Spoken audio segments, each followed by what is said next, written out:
अनंत भक्त है। प्रभुपाद जी एक जगह बोलते हैं कि भगवान राम को सीता मैया को छुड़ाने के लिए जाने की ज़रूरत ही नहीं थी।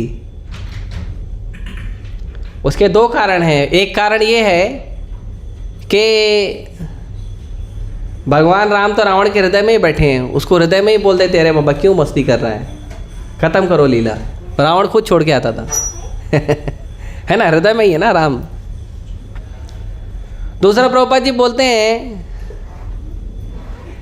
कि राम के पास एक ही सीता थोड़ी है, सीता राम की शक्ति है और राम के पास अनंत शक्तियां हैं। भगवान राम उस समय 100 सीता पैदा कर सकते हैं, उनको एक सीता की इतनी आवश्यकता नहीं है। ठीक है, एक सेवक नहीं है तो कोई बात नहीं, और एक सेवक आ जाएगा। भगवान के लिए कोई कमी नहीं है। तो इस तरह से कई बार कई सारे लोग बोलते हैं, कुछ बोलते हैं शिव जी महान हैं, कुछ बोलते हैं ब्रह्मा जी महान हैं, लेकिन भगवान कृष्ण का एक नाम जो है वो सिद्ध करता है पूरा जगत का स्वामी कौन है, और वो नाम है जगन्नाथ। भगवान कृष्ण का जगन्नाथ नाम सिद्ध कर देता है कि पूरे जगत के स्वामी केवल भगवान कृष्ण हैं और कोई नहीं है। बाकी सब सेवक हैं भगवान कृष्ण के। एकल ईश्वर कृष्ण आर सब भृत्य, चारे जैसे नाचाए से तैसे करे नृत्य। चैतन्य चरितामृत में इसका उल्लेख आता है। भगवान चैतन्य महाप्रभु कहते हैं कि केवल कृष्ण ही भगवान हैं, बाकी सब उनके दास हैं, सेवक हैं। बाकी लोग कृष्ण से बड़े नहीं हैं। और कृष्ण भगवान भगवद गीता में भी इस बात को कहते हैं, अहम सर्वस्य प्रभो मत्तः सर्वम प्रवर्तते। सबका प्रभु मैं हूँ और कोई नहीं है ऐसे तो कई अन्य शास्त्रों पुराणों में अलग अलग देवी देवताओं का महिमा मंडन किया है, करना भी चाहिए। देवी देवता है, भगवान ने उनको पोस्ट पोजीशन दिया है, उतना उनका सम्मान भी होना चाहिए। परंतु कृष्ण स्वयं भगवान है। भागवतम में भी कहते हैं एतेषां कलापुंस कृष्णस्तु भगवान स्वयं। जितने भी भगवान के अवतार हम देखते हैं, भगवान के कितने अवतार हैं किसी को पता है? कितने अवतार होते हैं भगवान के? हाँ 24। और किसी को पता? हाँ 24 होते हैं। 35 करोड़ भगवान है। 33 करोड़? तो भगवान थोड़ी 33, भगवान एक ही है। भगवान एक ही है, मतलब उसका नहीं, अवतार 33 करोड़ नहीं है। 33 करोड़ देवी देवता है। कितने अवतार हैं? और असंख्य लिखा है भागवत में तो। असंख्य लिखा है। कुछ लोग 10 अवतार भी बोलते हैं, है ना। तो ये 10 अवतार जो हैं भगवान ने धर्म की रक्षा के लिए किया था। भगवान जगन्नाथ जी के ही एक भक्त हुए हैं जयदेव गोस्वामी। बहुत सुंदर लीला है, मधुर लीला है उनकी, जयदेव गोस्वामी जी की। तो जयदेव गोस्वामी जी ने 10 अवतार श्रोत लिखा है, उसी के अंदर आता है केशव धृता नर हरि रूपा जय जगदीश हरे। तो जयदेव गोस्वामी ने लिखा है, उसमें 10 अवतार का उन्होंने वर्णन किया है कि 10 अवतार भगवान ने मुख्यतः धर्म की रक्षा के लिए, ऐसे तो भगवान के सारे अवतार धर्म की रक्षा के लिए होते हैं, लेकिन मुख्यतः धर्म की रक्षा के लिए 10 अवतार लिए, इसीलिए दशावतार कहते हैं। भागवतम में हम लोगों के समझने के लिए कुछ 24 अवतारों का वर्णन किया है, कुछ 24 अवतारों का। आप लोग राधा रासबिहारी भगवान का दर्शन किए हो ना? कौन नहीं किया राधा रासबिहारी का दर्शन, बताओ? है कोई ऐसा? नहीं है तो पहले जाओ दर्शन करके आओ, क्लास लेना बाद में इम्पोर्टेंट। भगवान को देखो पहले, बाद में क्लास सुनो। तो राधा रासबिहारी भगवान का जो गेट है ना, गेट पट, वो पट के ऊपर 24 अवतार बने हुए हैं। कभी देखा आप लोग ने ध्यान से? नहीं तो कभी नज़दीक जाके देखना। राधा रासबिहारी का पट खुला भी रहता तो भी दर्शन होता है, बंद रहता तो भी दर्शन होता है, और पूरे 24 अवतारों का दर्शन होता है ना। तो वो 24 अवतार भागवतम में उसका उल्लेख है हमारे समझने के लिए। चैतन्य महाप्रभु बताते हैं भगवान के कितने अवतार हैं। तो महाप्रभु कहते हैं कि आप समुद्र के किनारे खड़े हो जाइए और समुद्र के किनारे खड़े होकर आप लहरों को गिनिए। जितनी लहरें हैं उतने अवतार हैं। कितनी लहरें हैं? अनंत। तो भगवान के अनंत अवतार हैं। तो भगवान के अनेक अवतार हैं। और हर अवतार में भगवान अलग अलग लीलाएं करते हैं, अलग अलग व्यवहार करते हैं, भक्तों से अलग अलग प्रेम का आदान प्रदान करते हैं। तो बहुत सारे भगवान के ऐसे अवतार भी हुए हैं। एक एक लीला में भी भगवान कई कई अवतार लेते हैं। जैसे राम लीला है, तो राम लीला में भगवान के कितने अवतार थे पता है? राम लीला में पहले तो डायरेक्ट 4 अवतार हैं। राम, लक्ष्मण, भरत, शत्रुघ्न, चारों भगवान हैं, है ना। ये गलती नहीं करना चाहिए कि केवल राम भगवान है, लक्ष्मण भगवान नहीं है, भरत भगवान नहीं है, शत्रुघ्न भगवान नहीं, चारों भगवान हैं। राम, लक्ष्मण, भरत, शत्रुघ्न, चारों भगवान। ये गलती किया था एक द्विविद नाम का बंदर था। द्विविद नाम का बंदर सुग्रीव की सेना में। उस बंदर ने क्या किया, राम और लक्ष्मण जब गए थे रावण से युद्ध लड़ने के लिए, तो उस बंदर ने क्या किया, वो बंदर राम को भगवान मानता था लेकिन लक्ष्मण को सम्मान नहीं देता था। राम को भगवान मानता था। अभी मैं पढ़ रहा था वही भागवतम में, मैं वही पढ़ रहा हूँ। तो द्विविद वानर जो है वो भगवान राम को भगवान मानता है लेकिन लक्ष्मण को भगवान नहीं मानता है। और भगवान जो लक्ष्मण हैं या बलराम हैं वो भगवान सेवक भगवान हैं, आदि गुरु हैं। लक्ष्मण जी गुरु हैं। आप देखोगे कृष्ण के साथ बलराम रहते हैं, राम के साथ लक्ष्मण रहते हैं, चैतन्य महाप्रभु के साथ नित्यानंद प्रभु रहते हैं। ये गुरु हैं। बिना गुरु के आपको भगवान नहीं मिलेंगे। ये भले भगवान है लेकिन गुरु रूप में है, सेवक भगवान है। तो द्विविद वानर जो है, जब युद्ध खत्म हो गया, भगवान राम का राज्याभिषेक ये सब हो गया, तो लक्ष्मण जी के साथ नहीं रहना है भगवान। अभी राम के भक्तों के साथ रहेंगे तो राम के भक्त तो लक्ष्मण जी का भी गुणगान करेंगे, तो उनके साथ नहीं रहता था। ये चले गया असुरों के साथ रहने के लिए। और वहाँ पे कालांतर में त्रेता युग से द्वापर युग में ये व्यक्ति असुर बन गया। भगवान राम का सेवा करके असुर बन गया। इसके लिए केवल भगवान को स्वीकार करके भगवान का केवल भक्ति करना और भगवान के भक्तों को सम्मान नहीं देना, भगवान के भक्तों को भगवान के समान प्रेम नहीं देना, इससे हमारे जीवन में आसुरी गुण आते हैं। आप भगवद गीता में कुछ अध्याय हैं उसमें पढ़ेंगे, भगवान बोलते हैं कि जब तक हमारे अंदर सद्गुण नहीं आएंगे तब तक हम भक्त नहीं बन सकते। और सद्गुण में भगवान बोलते हैं कि अद्वेष्टा सर्वभूतानां मैत्र करुणा एव च। सबसे पहले दुनिया के किसी भी व्यक्ति से आपको द्वेष नहीं करना है, ईर्ष्या नहीं करना है। और अद्वेष्टा बोल के भगवान नहीं बोले कि मेरे भक्त, भगवान बोले सर्वभूतानां, जितने जीव जंतु संसार में सबसे किसी से द्वेष नहीं करना है। और द्वेष नहीं करना है तो क्या ठीक है, हम गुस्सा नहीं करेंगे, किसी से झगड़ा लड़ाई नहीं करेंगे, नहीं, मैत्र करुणा एव च। आपका फ्रेंडशिप होना चाहिए लोगों से, करुणा होनी चाहिए लोगों से। और निर्ममो निरहंकार, और ममता नहीं होनी चाहिए, ये मेरा है, ये उसका है, ये अपना है, ये पराया है, नहीं होनी चाहिए। निरअहंकार, अहंकार नहीं होना चाहिए किसी चीज़ का कि मैं तो 16 माला जप करने वाला डिवोटी हूँ, मैं तो 1 साल पुराना डिवोटी हूँ, मैं तो दीक्षित भक्त हूँ, मैं तो ब्रह्मचारी हूँ, हम तो गृहस्थ हैं, है ना, हम 10 साल से सीनियर हैं, 20 साल से सीनियर हैं, या मैं डॉक्टर हूँ, लॉयर हूँ, वकील हूँ, जज हूँ, ये सब अहंकार है। हाँ, अहंकार में और भी श्रेणियाँ हैं जो हम रोज़ यूज़ करते हैं। मैं पिताजी हूँ, मैं माता हूँ, मैं भाई हूँ, बहन हूँ। अहंकार मतलब अपने अहम होने का जो भाव है, अहंकार, अहम होने का, मैं ये हूँ। तो इसमें 2 प्रकार के अहंकार होते हैं। एक होता है सच्चा अहंकार और एक होता है मिथ्या अहंकार। जो सत्य अहंकार होता है वो क्या होता है, मैं कृष्ण का दास हूँ और कृष्ण के दास के दास के दास के दास का दास हूँ, ये सच्चा अहंकार है।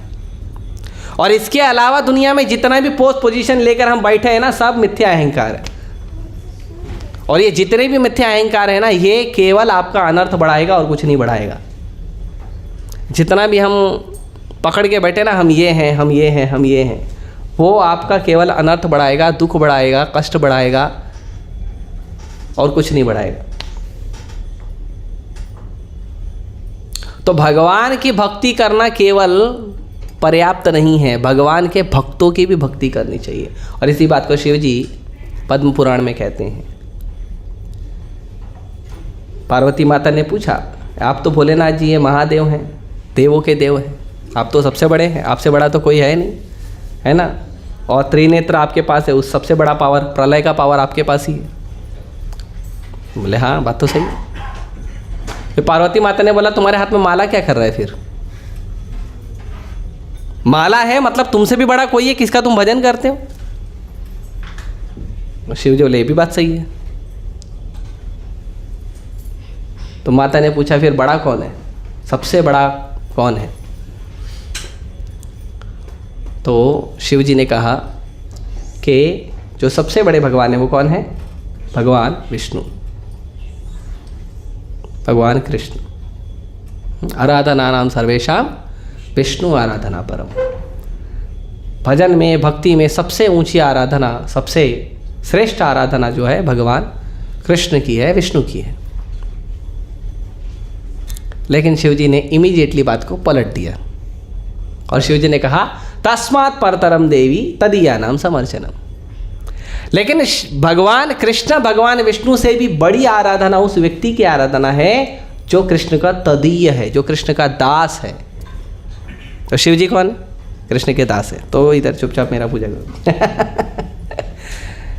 लेकिन कृष्ण के दास के रूप में, कृष्ण के सेवक के रूप में दुनिया में कृष्ण के सेवक की पूजा करनी चाहिए, है ना? तो इसीलिए देवी देवताओं को भी अगर हम पूजा करते हैं, सम्मान देते हैं, तो वो अच्छी बात है, उससे हमारा भक्ति बढ़ेगा। लेकिन वो उनके तदीय हैं, सेवक हैं। तो इस प्रकार से भगवान के कई अनेकों अवतार हुए हैं। तो भागवतम कहता, एते च अंश कला पुंसः, एते च अंश कला पुंसः। उसमें कुछ भगवान के अंश है, कुछ कला है, कुछ पुंस है। जितने भी अवतार हुए हैं, उस अवतार में जितने भी अवतार हैं, सारे के सारे अवतारों में या तो कोई भगवान के कुछ कला के अवतार हैं या भगवान के कुछ अंश के अवतार हैं। लेकिन कृष्णस्तु भगवान स्वयं। लेकिन ये 24 अवतारों में जो कृष्ण है ना, वो अवतार नहीं है, वो स्वयं भगवान है। और इसी बात को ब्रह्मा जी वापस ब्रह्म संहिता में कहते हैं, रामादि मूर्तिषु कला नियमेन तिष्ठ नाना अवतार अकुरोध भुवनेषु किंतु कृष्ण स्वयं समभवत परमः पुमानियो गोविंदमादि पुरुषम तमहम भजामि। कृष्ण के अनेक अवतार है, राम आदि, भगवान राम और अनेक अवतार हैं। बहुत सारे अवतार हैं और बहुत अनेक अवतार प्रकट होते हैं इस भुवन में, त्रिभुवन में। लेकिन कृष्ण स्वयं समभवत परमः पुमानियो। लेकिन कृष्ण जो हैं वो इन सब में परम भगवान हैं। इन सब में कृष्ण परम भगवान। तो कृष्ण ही परम भगवान है। अवतारों में भी कृष्ण अवतार नहीं है, कृष्ण अवतारी है। कभी कभी कुछ लोग बहस करते हैं, नहीं कृष्ण विष्णु के अवतार है। तो उनको पूछने का, कौन से विष्णु के अवतार है? देखिए, विष्णु 3 प्रकार के होते हैं, महाविष्णु, शिरोदक्षाय विष्णु और गर्भोदक्षाय विष्णु। तो कौन से विष्णु के अवतार कृष्ण है वो पूछो उनको, तो बेचारा कंफ्यूज हो जाएगा।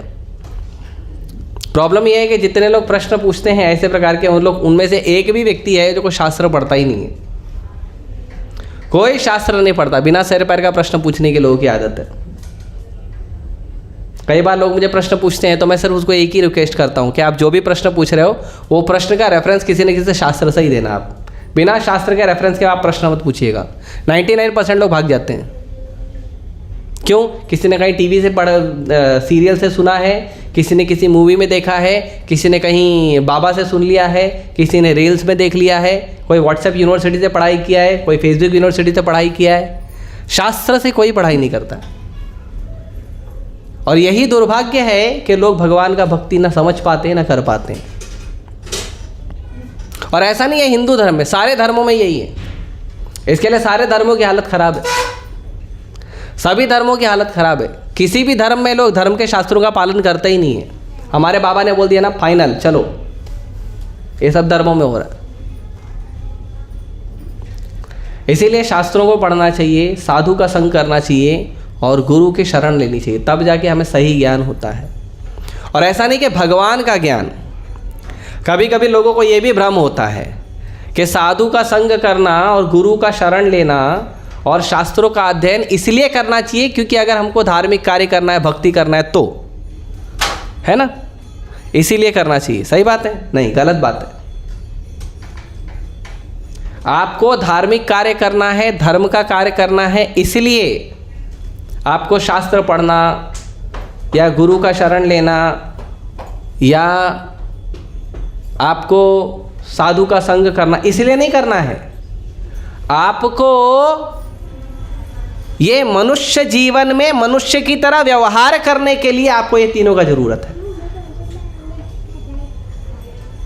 भगवान ने आपको जो मनुष्य का शरीर दिया है ना, ये मनुष्य शरीर प्राप्त करने के बाद मनुष्य की तरह व्यवहार कैसे करना चाहिए, उसके लिए गुरु साधु शास्त्र का आपको शरण लेना है। धार्मिक बनने के लिए, पूजा पाठ करने के लिए, बाबा सन्यासी बनने के लिए नहीं, मनुष्य बनने के लिए आपको गुरु साधु शास्त्र का शरण लेना चाहिए। मनुष्य का शरीर तो लिया है लेकिन जीते हैं पशु की तरह, चलते फिरते खाना खाते हैं, ना सोने का टाइम, ना उठने का टाइम, ना खाने का टाइम, ना पढ़ने का टाइम, किसी चीज़ का टाइम नहीं है। और शरीर प्राप्त किया है मनुष्य का, जीते जानवर की तरह। यहाँ तक कि जानवर का भी टाइम होता है, मनुष्य का टाइम ही नहीं है। जानवर से भी बेकार जिंदगी हमारी,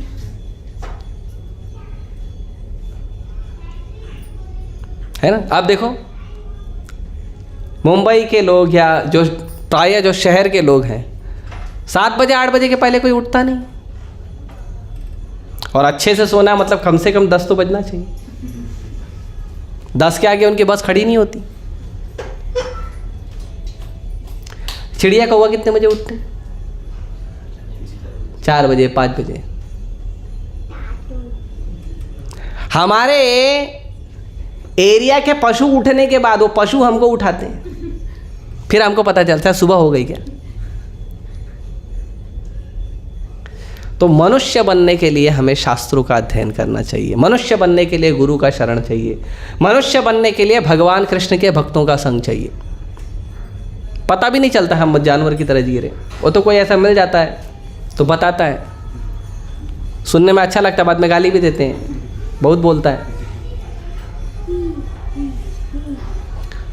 तो जगन्नाथ जी जो हैं, भगवान जगन्नाथ जी उनका जो स्नान यात्रा दिवस है वो कल के दिन है। और ये जो स्नान यात्रा है इसे आप जन्माष्टमी भी कह सकते हैं, क्योंकि ये भगवान का हैप्पी बर्थडे है। जगन्नाथ जी का हैप्पी बर्थडे, जन्म दिवस। तो इस दिन भगवान जगन्नाथ जी जो हैं वो जगन्नाथ के रूप में प्रकट हुए। तो 2 लीलाएं हैं, एक लीला मैं शॉर्ट में बोलूँगा, दूसरी लीला मैं डिटेल में बोलूँगा, ठीक है। और प्रयास करेंगे जल्दी समाप्त करने का।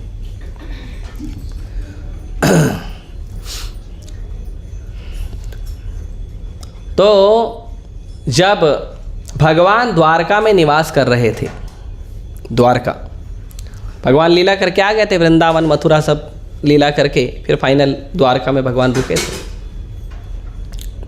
तो द्वारका में भगवान जब निवास करते थे तो द्वारका में भगवान के पास कितनी पत्नी थी, किसी को पता है? गिना था किसी ने? 16,000 माता जी ने गिना था। धन्यवाद माता जी। शास्त्रों में लिखा है। देखो कितना आसान है, शास्त्रों को पढ़ेंगे तो आपको ऐसे ही पता चल गया 16,108 है। अभी गिनने जाएंगे तो कैसे गिनेंगे? और हर दरवाजे पे सिक्योरिटी गार्ड है, नहीं होएगा ना। इसके लिए सिंपल है। इसीलिए ज्ञान को, दो प्रकार के ज्ञान होते हैं, अंग्रेजी में कहते हैं इंडक्टिव नॉलेज और डिडक्टिव नॉलेज। इंडक्टिव और डिडक्टिव। इंडक्टिव का मतलब होता है आप खुद जाके जांच पड़ताल करो,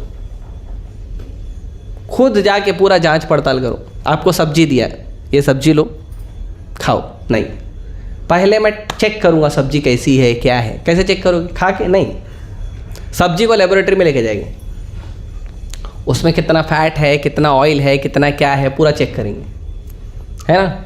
100 पेज का रिपोर्ट बनाया, समझ में आया सब्जी क्या है?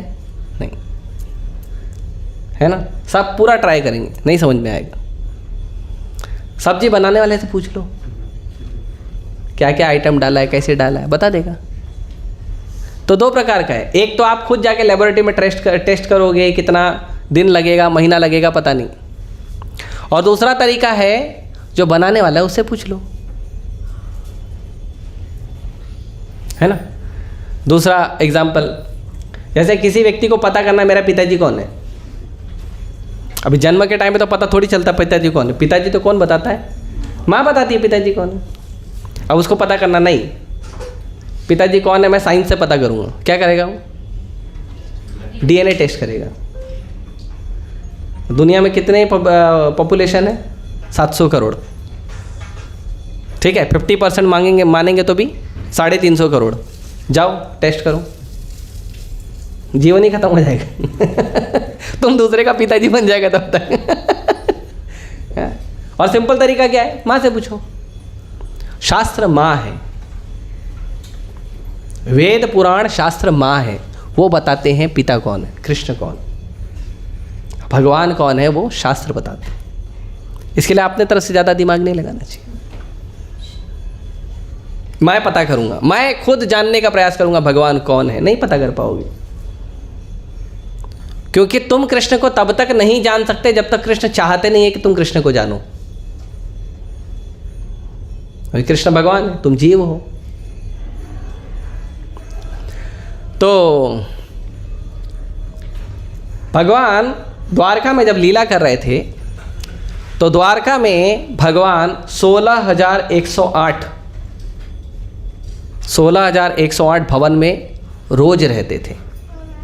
कभी कभी कुछ लोग पूछते हैं क्या प्रॉब्लम है, तुम्हारे कृष्ण ने तो इतना सारा शादी किया, तुम ब्रह्मचारी क्यों बन गए, तुमको भी शादी करना चाहिए, है ना, बोलते हैं लोग। एक बार परम पूज्य राधानाथ महाराज को किसी ने प्रश्न पूछा था, प्रभु जी मेरा एक दोस्त पूछ रहा है कृष्ण इतना सारा शादी किया तो हम 2-4 शादी करेंगे तो प्रॉब्लम क्या है? तो महाराज ने पूछा पहले उसको पता करो उसकी कितनी पत्नी है। तो महाराज बोले अगर उसको 2-4 पत्नी है तो उसको प्रश्न पूछने की आवश्यकता नहीं है, अगर उसको एक भी पत्नी है तो भी प्रश्न पूछने की आवश्यकता नहीं, क्योंकि एक ही नहीं संभल रही लोगों की। कृष्ण भगवान है, कृष्ण अनंत जीवों को पाल सकते हैं। एक स्त्री को पालना या पत्नी को पालना या 100 स्त्री को पालना या 16,000 क्या 16 करोड़ क्या, हाँ, अनंत ब्रह्मांड को पालने वालों को किसी स्त्री को पालने की कोई, उनके लिए कोई मेहनत करने की आवश्यकता नहीं है। लेकिन हम लोग को है, हमसे एक ही नहीं संभलती है। और दुनिया का विश्लेषण करने के बाद हमको समझ में आता है कि वो भी नहीं चाहिए। धन्यवाद। तो भगवान के 16,108 पत्नियां हैं। अभी कोई व्यक्ति 4 पत्नी करेगा तो 4 को टाइम कैसे देगा वो बताओ? 4 विवाह करेगा तो टाइम कैसे देगा? कुछ लोग बोलते हैं ना हमारे में 4 विवाह जायज़ है, चारों को टाइम कैसे देगा? चारों झगड़ा करेंगे और चारों मिल करेंगे तो तुमसे झगड़ा करेंगे। कैसे करोगे? हर व्यक्ति को समान रूप से एवरी टाइम दे सकते हैं क्योंकि हम लिमिटेड हैं, कृष्ण अनलिमिटेड है। कृष्ण 16,108 भवन में एक ही समय रहते थे, हर भवन में, और हर भवन में हर पत्नी को समय देते थे, कंप्लीट टाइम। तो अगर आपको ऐसा विचार कभी आता है कि एक से ज़्यादा पत्नी करनी चाहिए तो अब देख लो आप मैनेज कर सकते हो क्या, है? तो कृष्ण ऐसे हैं। और इसका प्रूफ देने के लिए कभी कभी कुछ लोग प्रूफ मांगते हैं, ऐसा थोड़ी है प्रूफ दो। तो इसका प्रूफ देने के लिए भागवतम में एक चैप्टर है नारद मुनि की द्वारका यात्रा। वो चैप्टर पढ़ लो, नारद मुनि खुद बताते हैं कि इस भवन में कृष्ण क्या कर रहे हैं, उस भवन में कृष्ण क्या कर रहे हैं, उस भवन में कृष्ण क्या कर रहे हैं। तो नारद मुनि की द्वारका यात्रा नाम का चैप्टर है, पढ़ लीजिए भागवतम में। भागवतम नहीं है, दशम स्कंद नहीं है, तो आप कृष्णा बुक उठा के पढ़ लीजिए, उसमें भी प्रभुपाद जी ने दशम स्कंद को कृष्णा बुक में कन्वर्ट किया है। तो द्वारका में भगवान जब अपने पत्नियों के साथ, दासियों के साथ, जो द्वारकावासी थे उनके साथ जब रहते थे, भगवान कभी उनकी तरफ देखते भी नहीं थे। अभी आप सोचो पत्नी को कैसा लगेगा अगर उसको कोई देखे ही नहीं तो, उसका पति देखे ही नहीं तो, उसे बात ही ना करे ठीक से, किसी और के स्मरण में रहे तो, कुछ और ध्यान में रहे, कैसा लगेगा उसको, है ना। माताओं को पता है, अच्छा नहीं लगेगा ना।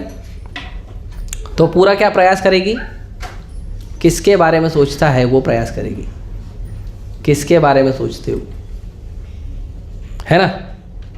और ऐसा क्या है मेरे से जो अच्छा है ये बड़ा प्रॉब्लम होता है जिस चीज के बारे में मेरा पति सोच रहा है, ऐसा क्या वस्तु है जो मेरे से अच्छा है। उसमें दो भाव होता है, एक ईर्ष्या का भाव होता है और दूसरा भाव होता है लेट मी इम्प्रूव, मैं भी इम्प्रूव करूं, है ना। तो द्वारका की जो रानियां हैं वो रानियां चिंतित रहती थी और वो हमेशा देखती थी कि कृष्ण जो हैं वो द्वारका में उनकी दासियां रानियां जो सेवा करती हैं उस पर ध्यान नहीं देते हैं, हमेशा ध्यान उनका रहता है वृंदावन में क्या हो रहा है। वृंदावन में भगवान ने जो समय बिताया, भगवान हमेशा उसका स्मरण करते थे, गोपियों का, राधा रानी का, अपने गोप सखाओं का, गाय का, वृंदावन का हमेशा स्मरण करते थे। तो सारी पत्नियों ने मिलकर एक दिन मीटिंग किया कि पता किया जाए वृंदावन में ऐसा क्या है कि हम द्वारका का जो वैभव, वृंदावन तो छोटा सा गांव है, मिट्टी है, पत्थर है, छोटा सा गांव है ना, पेड़ पौधे हैं, खेत खलियान है, गाय है, इतना तो वैभवशाली नहीं है वो। द्वारका तो वैभवशाली है, माणिक्य हैं, महल हैं, समुंदर के बीच में महल बनाया था भगवान ने, पूरा सिटी बनाया था।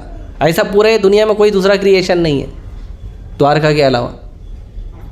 इतना वैभवशाली है कि जो स्वर्ग है वो स्वर्ग को भी मात देता है, क्योंकि जहाँ भगवान है वहाँ वैकुंठ है, एकदम वैकुंठ का वैभव है।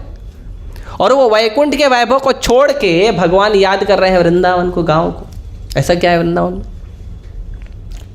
तो सारी रानियों ने ये डिसाइड किया कि वृंदावन में जो भगवान के साथ रहा है उनसे पूछेंगे। तो वृंदावन में भगवान के साथ एक ही व्यक्ति थे जो रहे थे, जो द्वारका में भी आए थे भगवान के साथ, और वो थी माता रुक्मिणी, नहीं माता रोहिणी, माता रोहिणी। माता रोहिणी जो है वो बलराम जी की माँ है। तो माता रोहिणी थी वहाँ पे। तो सारी रानियों ने मिलके मीटिंग किया और माता रोहिणी को बोला कि देखो वृंदावन में क्या हुआ ये बताओ। तो माता रोहिणी ने बोला अगर कृष्ण और बलराम ने सुन लिया वृंदावन की लीला को अपने किसी भी भक्त से, तो वो उसी क्षण द्वारका छोड़कर वृंदावन चले जाएंगे, दोबारा कभी आएंगे नहीं। सुनना है क्या? तो बोले सुनना तो है, लेकिन कुछ ऐसा करेंगे कि कृष्ण बलराम को भगा देंगे। तो कृष्ण बलराम को घर का ग्रोसरी लिस्ट दे दिया, चावल लाना है, दाल लाना है, आटा लाना है, मसाला लाना है। बोले जाओ जाओ लेके आओ मार्केट से। कृष्ण बलराम को भेज दिए और गेट पे खड़ा करना है एक व्यक्ति को। तो अब सब लोग की उत्सुकता थी कि हम वृंदावन लीला सुनेंगे, हम क्यों गेट पे खड़े रहें? बाहर गेट के बाहर खड़े तो कैसे सुनेगा? नहीं सुनेगा ना, हमको भी सुनना है। तो सारी रानियों ने मिलके अपनी ननंद को पटाया। ननंद कौन है? सुभद्रा जी। उनको बोला देखो हम तुमको गिफ्ट देंगे थोड़ा हमारा हेल्प करो तो उनको बोला आप दरवाजे के बाहर खड़े रहो, कृष्ण बलराम अंदर नहीं आना चाहिए, इसका ध्यान रखना, ठीक है। माता रोहिणी ने वृत्तांत शुरू किया बताना, कृष्ण बलराम को भेज दिया, ग्रॉसरी लिस्ट देके। कृष्ण बलराम गए, अभी भगवान तो हमेशा मस्ती में रहते हैं, तो भगवान मस्ती करते करते रास्ते में कृष्ण भगवान बलराम को बोलते हैं मैं तो जगत का स्वामी हूँ, मुझे ग्रॉसरी लाने की क्या ज़रूरत है। तो बलराम जी बोले हाँ बात तो सही है, तो हम जा क्यों रहे हैं चलो वापस आए। और दूसरा, कृष्ण बलराम आकर्षित हो गए। जब कृष्ण की लीला को कोई गुणगान करता है तो कृष्ण वहाँ पे आकर्षित होकर उपस्थित हो जाते हैं। कभी कभी कुछ लोग कहते हैं कि भगवान को बुलाओ, हमको भगवान को देखना है, मिलना है, आशीर्वाद लेना है। अगर आपको भगवान को देखना है, मिलना है, आशीर्वाद लेना, सबसे आसान तरीका है कृष्ण की कथा में बैठ जाओ। जहां कृष्ण की कथा हो रही है वहीं पे कृष्ण है, वहीं आशीर्वाद मिलेगा। दूसरी जगह नहीं है आशीर्वाद लेने की, कृष्ण से आशीर्वाद लेने का कोई दूसरा जगह है ही नहीं। नारद मुनि एक बार गए वैकुंठ लोक में भगवान से मिलने। नारद मुनि स्पेसमैन, उनको किसी प्लेन की और एयरक्राफ्ट की और स्पुटनिक की और ये सब चीज़ की ज़रूरत नहीं पड़ती। Spaceman, without visa, without passport, पूरे ब्रह्मांड में भ्रमण करते हैं 14 भुवन में। तो नारद मुनि गए, तो नारद मुनि ने कहा भगवान एक प्रश्न है। क्या प्रश्न है? प्रश्न ये है कि आप रहते कहाँ हो, आपका प्रॉपर परमानेंट एड्रेस चाहिए। तो भगवान बोले नारद मुनि तुम तो हमेशा मिलने आते हो, तुमको पता है। नारद मुनि बोला मुझे केवल 2 ही एड्रेस पता है। एक, या तो आप योगियों के हृदय में रहते हो, जो योगी आपके चरण कमल का ध्यान करते हैं, और दूसरा या तो आप वैकुंठ में रहते हो। नारद मुनि तो भगवान बोले गलत बात है, ना मैं योगियों के हृदय में रहता हूँ, ना मैं वैकुंठ में रहता हूँ। फिर कहाँ रहते हो? तत्र तिष्ठामि नारद यत्र गायन्ति मद्भक्त्वा। मैं वहाँ रहता हूँ नारद जहाँ मेरे भक्त मेरा गुणगान करते हैं, मेरी कथा का चर्चा करते हैं, मेरा कीर्तन करते हैं, मेरा नाम जप करते हैं। हरे कृष्णा कृष्णा कृष्णा हरे हरे, हरे राम राम राम हरे हरे। प्रसाद, जहाँ मेरी कथा, मेरा चर्चा, मेरा गुणगान होता है वहाँ पे मैं रहता हूँ। और यहाँ रोहिणी माता ने गुणगान शुरू किया, वहाँ से भगवान यू टर्न मार लिए, और यू टर्न मार के भगवान सीधे द्वारका पहुँचे। द्वारका पहुँचे तो द्वारका में हाई सिक्योरिटी लगी हुई है, और जो द्वारका के स्वामी हैं, द्वारकाधीश, उनको एंट्री नहीं है, बाकी सबको एंट्री है। तो भगवान बोले ऐसे कैसा? और सिक्योरिटी गार्ड कौन है? भगवान की बहन। अब बहन से कौन लड़ाई करे, है ना? और बहन भी सिक्योरिटी नहीं कर रही, क्या कर रही है पता है? वो अंदर जो कथा चल रहा ना उसको एक खोल से ऐसे सुन रही है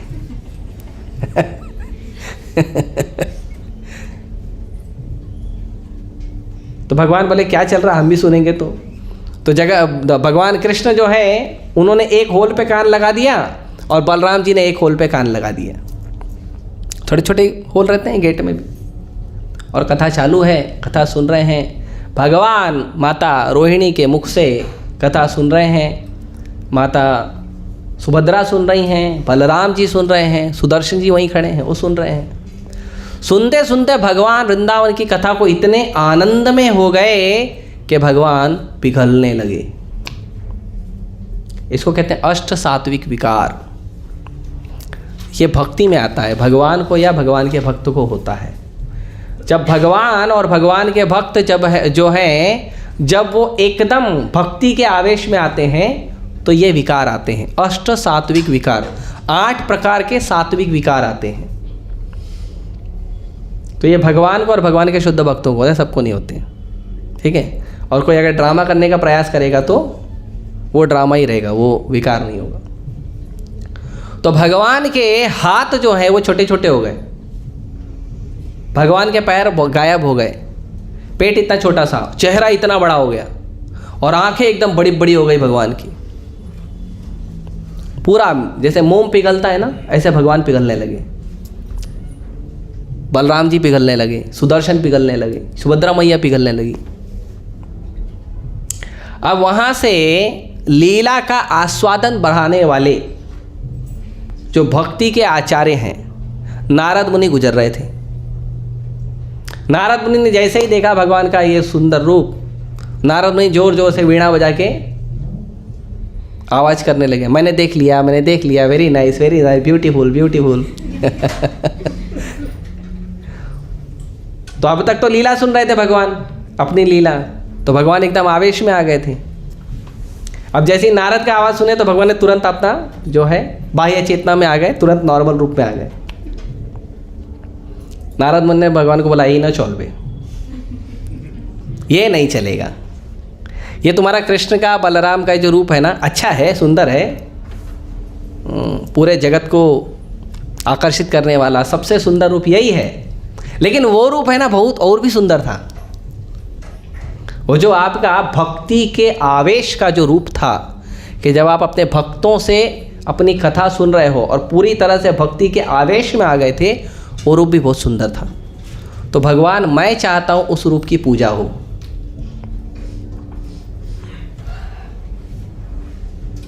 तो भगवान कृष्ण बोले, ठीक है। ब्रह्मा जी के जो पूरे जीवन होते हैं, उसके 50 वर्ष तक, ब्रह्मा जी का 100 वर्ष का जीवन होता है, 50 वर्ष तक मैं धरती पे नीलमाधव के रूप में आशीर्वाद दूंगा, और 50 वर्ष के बाद मेरा जगन्नाथ, बलदेव, सुभद्रा के रूप में पूजा होगा। और इस बात को उन्होंने बताया। फिर इस लीला को बाद में एक महाराज इंद्रदुम्न हुए। महाराज इंद्रदुम्न, उनके राज में एक ब्राह्मण आया, और वो ब्राह्मण आके महाराज इंद्रदुम्न को बोला कि महाराज इंद्रदुम्न जो थे बहुत बड़े राजा थे, और महाराज इंद्रदुम्न की इच्छा थी कि मुझे भगवान के विग्रह का दर्शन करना है। इतना आसान नहीं था, जैसे हम लोग अभी ट्रेन पकड़ के, बस पकड़ के, ऑटो मार के आ जाते राधा रासबिहारी का दर्शन करना। इतना आसान नहीं था भगवान के विग्रह का दर्शन करना। तो जो महाराज इंद्रदुम्न हैं, वो भगवान के विग्रह का दर्शन करना चाहते थे। तो कहाँ पे भगवान के विग्रह के दर्शन होंगे वो पता करने का प्रयास कर रहे थे। तो भगवान की भगवत कृपा से जब कोई शुद्ध भक्त प्रयास करता है भगवान की दर्शन की, कथा की, भक्ति की इच्छा करता है, तो भगवान किसी न किसी को भेजते जरूर। तो भगवान ने वहाँ पे एक साधु को भेजा, ब्राह्मण को। ब्राह्मण गए और ब्राह्मण उनके राज दरबार में जाके बोले कि राजन, मैं तीर्थ यात्रा करके आ रहा हूँ, और तीर्थ यात्रा करके आते हुए मैंने नीलाद्रि पर्वत देखा है। नीलाद्रि पर्वत पूर्व में है, भारत के पूर्व में। नीलाद्रि पर्वत पर भगवान नीलमाधव का बहुत सुंदर विग्रह है, उसका आप दर्शन कर लीजिए। तो राजा बोला, ठीक है, दर्शन करता हूँ। तो ब्राह्मण ने बोला, पहले एक आदमी को भेज देना, रास्ता वास्ता पता कर लेना, फिर वो आदमी आके तुमको बता देगा, और फिर तुम जो है चले जाना। तो राजा जो है वो अपने एक जो सेवक है, विद्यापति, बहुत खास व्यक्ति को उन्होंने भेजा कि जाओ आप नीलाद्रि पर्वत पता करो, वहाँ पे भगवान नीलमाधव का जो विग्रह है उनको पता करो, दर्शन करो, मुझे रास्ता बताओ, मैं आता हूँ सेना लेके, और भगवान का दर्शन करेंगे वहाँ। तो विद्यापति गए, राजा का संदेश लेकर पूर्व की ओर गए, और वो पता करने लगे। तो जब वो नीलाद्रि पर्वत पे गए तो उन्हें कई सारे रास्ते दिखे, वो समझ नहीं पा रहे थे कि जाना कैसे। तो विद्यापति जो है वो वहाँ पे ढूंढने लगे कि यहाँ पे कोई मुझे गाइडेंस कर सकता है क्या, बता सकता है। तो वहाँ पे एक समाज था, शबर जाति का समाज। शबर जाति समझते हैं? जो आदिवासी लोग होते हैं ना, शबर जाति, उनका समाज था। भगवान शबर जाति के जो शबर राज थे उनसे मित्रता थी भगवान। पता है किसी को नाम? नहीं पता? शबर जाति की एक स्त्री भी थी जिसको भगवान ने आशीर्वाद दिया था, शबरी, है ना? हाँ, क्या बोले? हाँ, निषाद राज। तो आदिवासी लोग होते हैं। भगवान सबके भगवान हैं। कभी कभी लोगों को लगता है भगवान ब्राह्मणों के हैं क्या, क्षत्रिय के हैं। ये बहुत सारे पॉलिटिशियन लोगों ने इतना झूठ फैलाया है अपनी राजनीति कार्य को करने के लिए और अपनी राजनीति दुष्टता को फैलाने के लिए इन्होंने पूरा प्रचार करके रखा है। ऐसा कोई प्रचार नहीं है, कृष्ण सबके हैं। और आप भगवान के कोई एक भी विग्रह का, अगर आप भगवान के कोई एक भी मंदिर का अगर आप इतिहास पता करोगे ना, तो आपको पता चलेगा भगवान सबके हैं। और भगवान केवल भक्ति से आकर्षित होते हैं और किसी से आकर्षित नहीं होते। तो वहाँ पे शबर समाज था, वो गए शबर समाज में। उन्होंने बोला कि देखो, मैं महाराज इंद्रदुम्न का सेवक हूँ और मुझे जो है वो मैं यहाँ पे आया हूँ ऐसे ही किसी काम से। तो उन लोगों ने कहा कि आप हमारे राजा से मिल लो, जो शबर राज हैं उनसे मिल लो। तो शबर राज के घर पे गए, वो उन लोगों लेके गए शबर राज के घर पे। घर पे जब गए तो वहाँ पे उनकी पुत्री थी ललिता और शबर राज जो है विश्ववसु वो थे। तो विश्ववसु और ललिता वहाँ पे रुके। अभी राजा के कोई अनुचर आए हैं तो ज़्यादा सम्मान होता तो सम्मान वगैरह दिया गया, उनको रहने का व्यवस्था किया गया।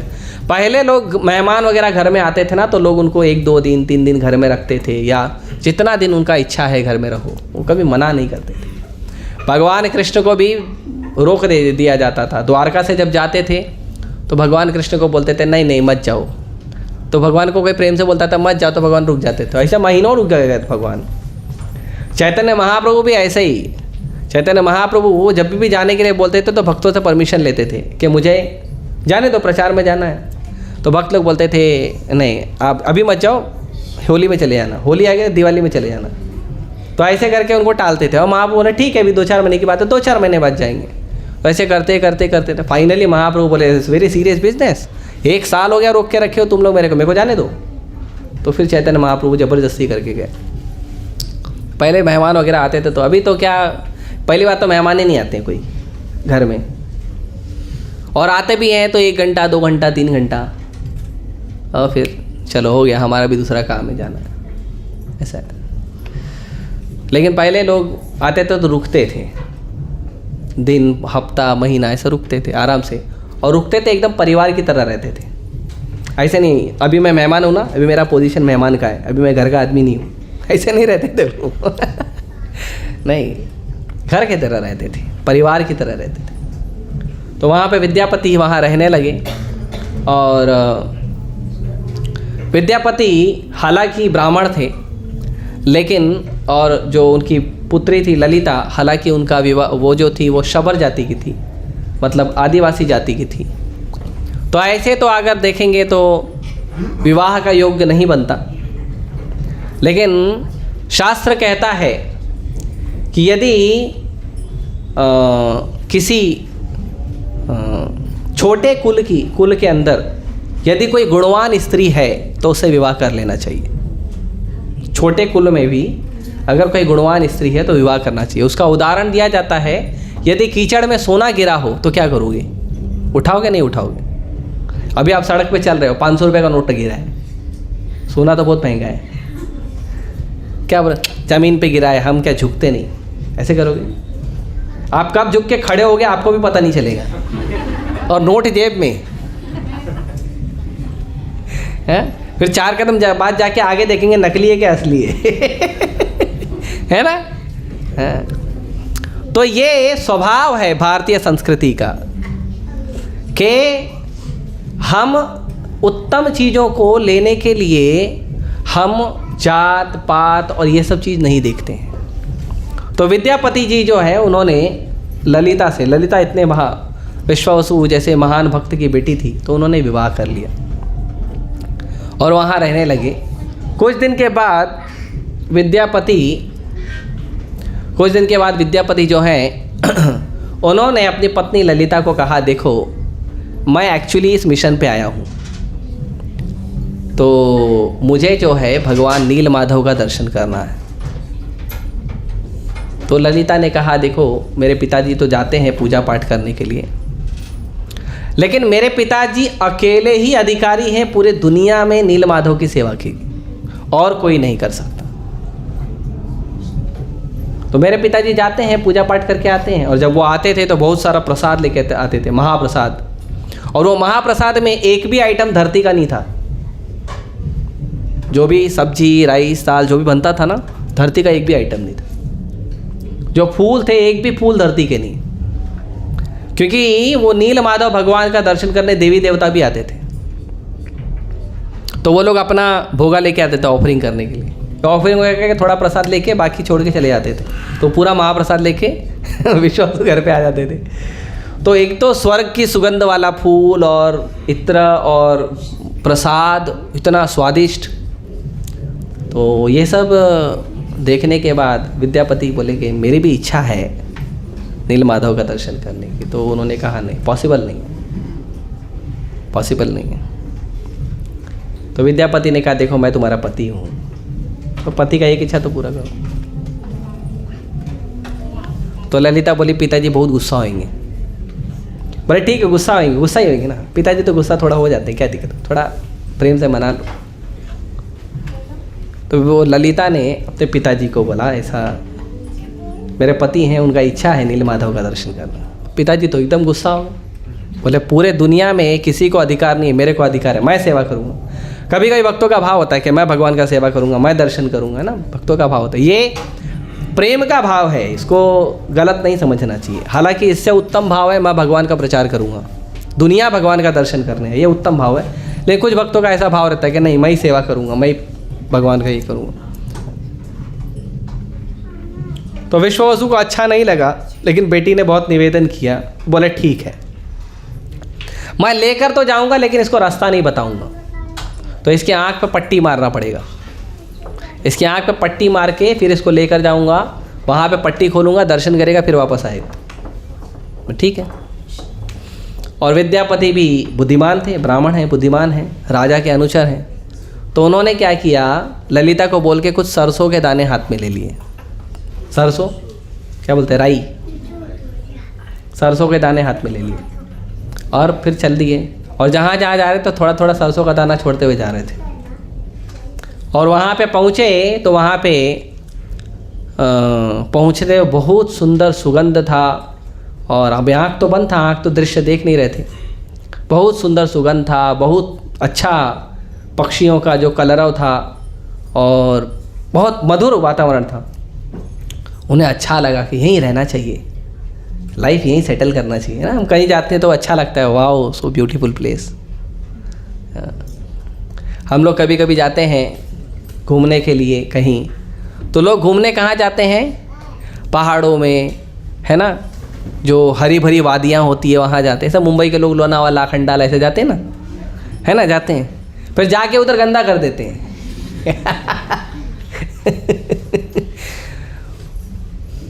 ऐसा मनुष्य का स्वभाव है, उसको चाहिए अच्छी चीज़, लेकिन वो अच्छी जगह जाके गंदा कर देता है, फिर उसको ख़राब कर देता है। ऐसे प्रभुपाद जी बोलते हैं लोग चंद्रमा पे जाना चाहते हैं, तो प्रभुपाद जी बोलते हैं चलो मान लो तुम चंद्रमा पे चले भी, करोगे क्या? जैसे धरती गंदा किया वैसे चंद्रमा भी गंदा करोगे, सफाई तो करोगे नहीं, स्वभाव तो है नहीं तुम्हारा सफाई का, है ना। आप देखो जहाँ इंसान रहते हैं वहाँ पे बहुत कचरा होता है, कचरे के ढेर मिलेंगे बहुत सारे। आपको पता है दिल्ली में कचरे का ढेर है, वो पूरा पहाड़ बन गया कचरे का, पता है? हबीबगंज ये किधर है, कोई है दिल्ली का? हाँ प्रभु जी मुझे मालूम है। हाँ किधर है? ये गाजीपुर साइड जाते हैं। हबीबगंज ना, क्या नाम है जगह का? गाजीपुर साइड। जगह का नाम क्या है? पांडव नगर से जाते हैं लक्ष्मी नगर। ठीक है छोड़ दो, गाजीपुर साइड। वो रुचि माता जी को पता है, वो रेगुलर जाती है।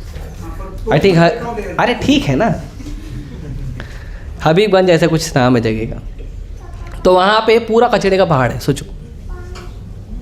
और जहाँ जानवर रहते हैं वहाँ पे आप क्या देखोगे? फूल है, फल है, फूल के पेड़ हैं, फल के पेड़ हैं, है ना। नदियों में साफ जल है।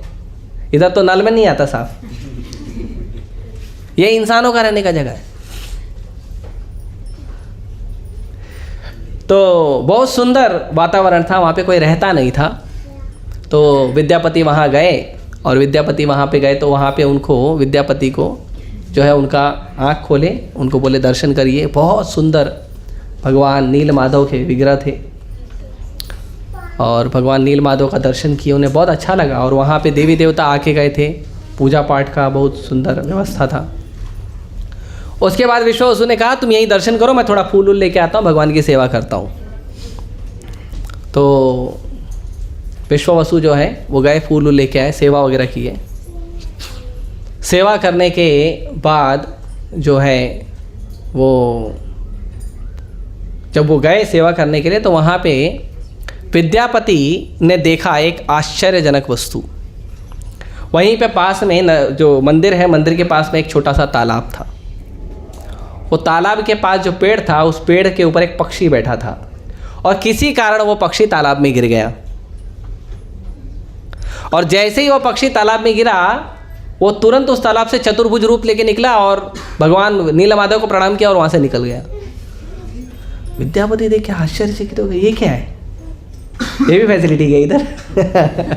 है ना, मालूम पड़ेगा तो हम लोग समझाएंगे। ठीक है, घर पे बोल के आना, no return ticket, single ticket निकाल के जाएंगे। ठीक है, वहीं से भगवत धाम। विद्यापति बोले तो वेरी नाइस, मनुष्य जीवन का लक्ष्य ही है भगवत प्राप्ति, भगवान को प्राप्त करना, मोक्ष करना, मैं भी कूदता हूँ।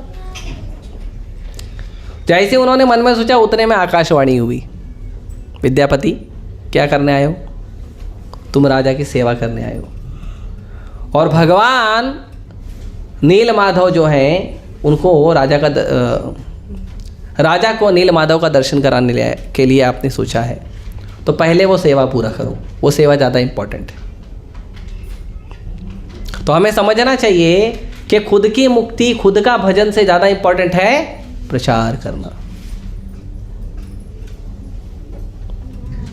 हम खुद का भक्ति, खुद के भजन में अगर अच्छे पचे पड़े रहेंगे, प्रचार नहीं करेंगे, तो पहली बात तो भजन में ही मन नहीं लगेगा। कभी कभी कई भक्त लोग होते, प्रभु जी अभी वो पहले जैसा मन नहीं लगता भजन में। क्यों नहीं लगता है? क्योंकि अभी आप स्वार्थी हो। आप चाहते हो मैं अपना जप करूं, मैं अपना रीडिंग करूं, हियरिंग करूं, अपना चैंटिंग करूं, अपना धाम घूमूं। आप चाहते हो मैं खुद ही प्रसाद बना के खा लूं, किसी को प्रसाद बांटूं नहीं। ये अपना अपना मैं का जब तक भाव रहेगा ना, भगवान अच्छा है, कृपा तो मिलेगा, ऐसा नहीं है, भगवान का कोई भी कार्य करो तो कृपा मिलेगा। लेकिन उस कृपा में प्रगति कब होगी? जब हम प्रचार करेंगे, दूसरों के बारे में सोचेंगे। तो भगवान ने आकाशवाणी ने विद्यापति को कहा, विद्यापति ने कहा ठीक है। तो विश्वावसु आए, और विश्वावसु जो है वो दर्शन करके नीलमाधव भगवान को कहने लगे ठीक है, मैं अब जाऊंगा और राजा को बताऊंगा, और राजा पूरी सेना लेके यहाँ पे आएंगे और नीलमाधव का दर्शन करेंगे। ये बात विश्वावसु ने सुन लिया। विश्वावसु को बड़ा गुस्सा आया, तो उन्होंने क्या किया, वहीं पे उनको विद्यापति को पकड़ के बांध दिया पेड़ के पास, और बोले अब यहीं खड़े रहो। और विश्वावसु चले गए। तो विश्वावसु घर पे गए तो उन्होंने बोला कि वो विद्यापति अभी आएगा नहीं, वो चले गया उधर से। और ललिता जो है घर में थी। अब पता नहीं कितना दिन रहेगी बिना पति के। तो कुछ दिन के बाद उसको अच्छा नहीं लगा, तो वो क्या की, उसको भी पता था ना सरसों का दाना दी थी, उस सरसों के दाना को फॉलो करते हुए गई, और उसने देखा कि वहाँ पे उनके पति बंधे हुए हैं।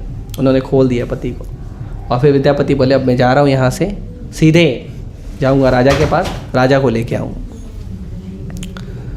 और उतने में विश्वावसु भी आ गए, और विश्वावसु ने क्या देखा कि भगवान नीलमाधव जो है वो अदृश्य हो गए हैं। भगवान का जो विग्रह है वो अदृश्य हो गए, अब भगवान के विग्रह वहाँ नहीं है। विश्वावसु को बड़ा क्रोध आया, मेरे भगवान चले गए, तुम्हारे वजह से चले गए। बड़ा उनको गुस्सा उस्सा करने लगे। तो विद्यापति तो फिलहाल वहाँ से चले गए। वहाँ से जाके वो सीधे पहुँचे महाराज इंद्रदुम्न के पास, और उन्होंने महाराज को सब बताया ऐसा ऐसा है। तो महाराज बोले चलो। तो जब महाराज आए तो उन्होंने देखा कैसे जाना है, तो सब उन्होंने रास्ता वास्ता बताया। लेकिन इस बार जब जो आ रहे थे वो नीलाद्रि पर्वत पे भगवान का दर्शन करने, तो इस बार पक्षियों का कलरव नहीं सुनाई दे रहा था, सियार की, कुत्ते की रोने की आवाज़ सुनाई दे रही थी। इस समय मंद मंद वातावरण नहीं था, इस समय एकदम खूंखार वातावरण था। तो महाराज बोले सही जगह ले जा रहे हो गलत जगह ले रहे हो? बोले रास्ता तो सही है, यही जगह है, फिर ऐसा अशुभ संकेत क्यों आ रहा है? चलो देखते हैं। पूरे सेना वना लेके गए थे तो कोई दिक्कत नहीं है। तो गए तो वहाँ पे उन्होंने देखा कि भगवान नीलमाधव अदृश्य हो चुके हैं। राजा को बड़ा गुस्सा आया, मतलब गुस्सा नहीं, दुख लगा। राजा को बहुत दुख लगा कि मैं इतना पापी हूँ कि एक तो मैं धरती पे कहीं दर्शन कर नहीं पाया भगवान का, एक जगह मिला, एड्रेस मिला कि यहाँ दर्शन करूँगा, यहाँ भी भगवान मेरे आने के पहले अदृश्य होगा, मैं इतना पाप किया हूँ।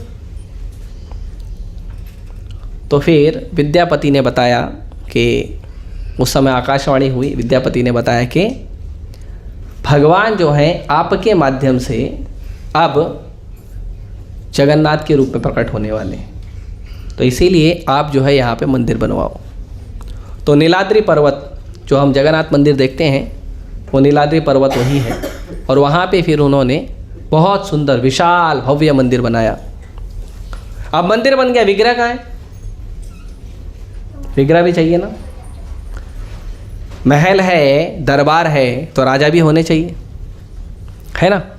अब पूरे दुनिया में अभी फ़िलहाल के समय पे पूरे दुनिया में कहीं भी किसी भी महल में चले जाओ आपको राजा नहीं मिलेंगे,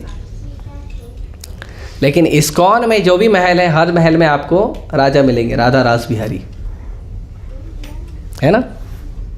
ये जो सुंदर महल है इसमें राधा रास बिहारी वो राजा है। तो राजा होने चाहिए, भगवान होने चाहिए। तो कैसे होंगे? तो उन्होंने बोला ठीक है हम पता करेंगे कैसे होंगे, पहले हम जाते हैं ब्रह्मा जी को इनविटेशन दे के आते हैं कि ब्रह्मा जी आके इस मंदिर का उद्घाटन करें, भगवान के विग्रह की स्थापना करें। तो इंद्रदुम्न महाराज इतने पावरफुल थे, ब्रह्मलोक चले गए, और ब्रह्मलोक जाके वो ब्रह्मा जी को बताने लगे। ब्रह्मा जी कुछ सेवा कर रहे थे, बोले थोड़ा रुको। सेवा होने का ब्रह्मा जी मिले तो ब्रह्मा जी को उन्होंने कहा कि ऐसा ऐसा है, धरती पे एक नीलाद्रि पर्वत करके जगह है उत्तर में, और वहाँ पे मैंने मंदिर बनाया, वहाँ पे आपको चल के भगवान के विग्रह की स्थापना करनी है, प्राण प्रतिष्ठा करनी है, चलो। तो ब्रह्मा जी पूछे कितना टाइम हुआ तुमको इधर आके? बोले 4-5 मिनट हुआ रहेगा। तो ब्रह्मा जी बोले तुम्हारा 4-5 मिनट ब्रह्मलोक का है, इतने में धरती लोक पे सब चेंज हो चुका है। क्योंकि ब्रह्मलोक का जो एक क्षण होता है वो धरती पे 1 साल के बरोबर है, वो 4-5 मिनट की तो क्या बात करें, सब चेंज हो गया है। अब वहाँ पे ना विश्ववसु है, ना विद्यापति है, कोई नहीं है, तो क्या करें? तो ब्रह्मा जी बोले जाओ आप देखो, थोड़ा अरेंजमेंट करो, मैं आता हूँ पीछे से। तो विद्यापति वापस आए धरती पे, तो आए तो फिर वहाँ पे दूसरे राजा का राज चल रहा था, वो राजा चले गए थे। तो दूसरे राजा जो है वो उसी मंदिर में गोपाल जी का स्थापना करने जा रहे थे। तो इंद्रदुम्न महाराज बोले अरे मंदिर मैंने बनवाया है, यहाँ पे जगन्नाथ जी का स्थापना करने के लिए, गोपाल जी का स्थापना नहीं करने के लिए। फिर दोनों में बहस होने लगा। अब दोनों राजा है, दोनों क्षत्रिय हैं, तो उग्र हो गए। तो उतने में नारद जी प्रकट हो गए, झगड़ा मत करो। नारद जी ने कहा देखो ऐसा ऐसा है, आप आज से कुछ दिनों बाद ये जो समुंदर है, पास में ही समुंदर है जगन्नाथपुरी के, समुंदर है, उस समुंदर में बहते हुए कुछ लकड़ी आएगी, उस लकड़ी में भगवान के विग्रह का निर्माण होगा, और वो विग्रह बनेंगे जगन्नाथ बलदेव सुभद्रा के रूप में, और आप उन विग्रह का पूजा करोगे। और ये भगवान इंद्रदुम्न महाराज के द्वारा कराना चाहते थे, इसलिए भगवान ने ये पूरा लीला किया है। तो कुछ दिनों तक उन्होंने वेट किया, उन्होंने देखा सच में कुछ दिनों बाद एक जो है 3 बड़े बड़े लकड़ी जो है समुद्र में बह के आए। तो महाराज बोले उसको निकालो, तो निकाल कोई पा नहीं रहा था। तो उतने में एक बूढ़ा व्यक्ति आया, बोला मैं निकालता हूँ। तो भगवान के भक्त थे, उन्होंने निकाला, निकाल के लेके आए। बनाएगा कौन? तो बनाने के लिए वहाँ पे एक और शिल्पी आए जो स्वयं विश्वकर्मा थे। विश्वकर्मा जी आए और उन्होंने कहा कि 21 दिन लगेगा, मैं भगवान का विग्रह बनाऊंगा। 21 दिन तक मैं किसी से बात नहीं करूंगा, मैं अकेला रूम में रहूंगा, लकड़ियाँ रहेगी और मेरा सामान रहेगा और कोई नहीं रहेगा, और मुझे कोई डिस्टर्ब नहीं करेगा। कितना हुआ, कैसे बना, कुछ देखने का नहीं। मैं 21 दिन के बाद मैं खुद आपको विग्रह दे दूंगा, ठीक है। तो राजा ने उनको रूम दे दिया, विग्रह दे दिया, लकड़ी दे दिया विग्रह बनाने के लिए। तो राजा कुछ खाए पिए नहीं, भगवान का दर्शन करना है। तो राजा जो है वो उसी रूम के बाहर घूमते रहते थे, टहलते रहते थे कि मुझे दर्शन करना है, दर्शन करना है। अधीर थे, इतने सालों तक वेट किया, दर्शन करना है, दर्शन करना है। 12-13 दिन तक तो कुछ आवाज़ आया, वो छीनी हथौड़ी का टक टक टक करके आवाज़ आया, फिर आवाज़ आना बंद हो गया। तो ये बोले क्या हो गया, वो जो कारीगर है उसको तो कुछ नहीं हो गया, क्या हुआ क्या हुआ। तो 1-2 दिन तक वेट किए लेकिन रहा नहीं गया, उनसे आवाज़ ही आना बंद हो गया है। तो भगवान के विग्रह तैयार हुए या नहीं हुए, बड़ी चिंता में उन्होंने दरवाज़ा खोल दिया। दरवाज़ा खोला तो उन्होंने देखा कि विग्रह है, विग्रह का बड़ा सा सिर है, छोटा सा पेट है, छोटा सा हाथ है, पैर है ही नहीं। तो बोले अरे ये कैसे भगवान है, विग्रह कंप्लीट ही नहीं हुआ, मेरे वजह से विग्रह कंप्लीट नहीं हुआ। बोले फास्टिंग, निर्जला फास्टिंग। मैं इतना पापी हूँ कि भगवान मुझे दर्शन नहीं दे रहे हैं। फास्टिंग करने लगे, फास्टिंग करते करते सो गए। तो भगवान जगन्नाथ जी के रूप में आए उनके सपने में, और भगवान ने कहा राजा मैं इसी रूप में हूँ और ये कंप्लीट रूप है, अब आप ब्रह्मा जी को स्मरण करो, ब्रह्मा जी आएंगे और इस मंदिर का स्थापना करेंगे। तो फिर राजा उठे और फिर उन्होंने जगन्नाथ बलदेव सुभद्रा को, जो नीलाद्री पर्वत पे श्री क्षेत्र है उसमें जगन्नाथ बलदेव सुभद्रा का स्थापना किया और ब्रह्मा जी का स्मरण किया। ब्रह्मा जी प्रकट हुए और ब्रह्मा जी ने जो